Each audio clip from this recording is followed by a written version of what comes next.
തലസ്ഥാന നഗരി ഇന്ന് സാക്ഷ്യം വഹിക്കുന്നത് ഒരു ജനസാഗരത്തെയാണ്.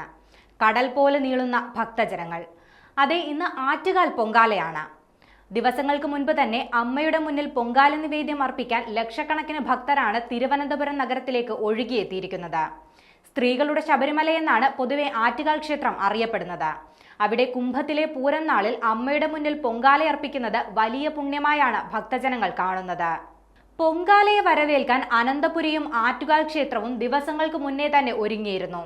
തലസ്ഥാന നഗരിയിലെങ്ങും ഭക്തരുടെ വലിയ തിരക്കാണ് അനുഭവപ്പെടുന്നത്.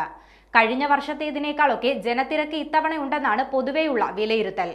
രാവിലെ 9:45 നടക്കുന്ന ശുദ്ധ പുണ്യാഹത്തോടെയായിരുന്നു ചടങ്ങുകളുടെ തുടക്കം.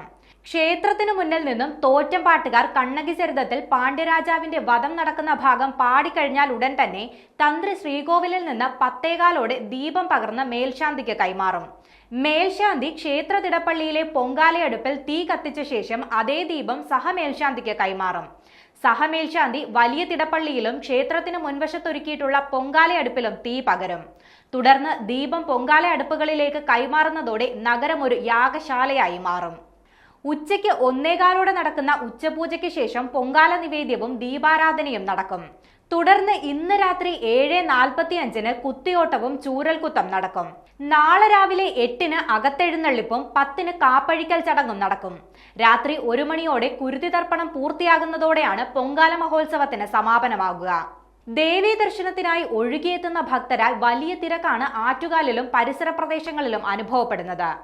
ഇന്നലെ വൈകിട്ട് ദേവീ ദർശനത്തിനായി നീണ്ട ക്യൂവാണ് ക്ഷേത്രത്തിലുണ്ടായിരുന്നത്. പൊങ്കാലയർപ്പണത്തിനെത്തുന്ന ഭക്തർക്കായി വിപുലമായ സൗകര്യങ്ങളാണ് ക്ഷേത്രത്തിൽ ഒരുക്കിയിരിക്കുന്നത്. ക്ലബ്ബുകളും റെസിഡൻസ് അസോസിയേഷനുകളും ഭക്തർക്ക് പൊങ്കാലയർപ്പിക്കുന്നതിനായുള്ള സൗകര്യം ഒരുക്കി നൽകിയിട്ടുണ്ട്.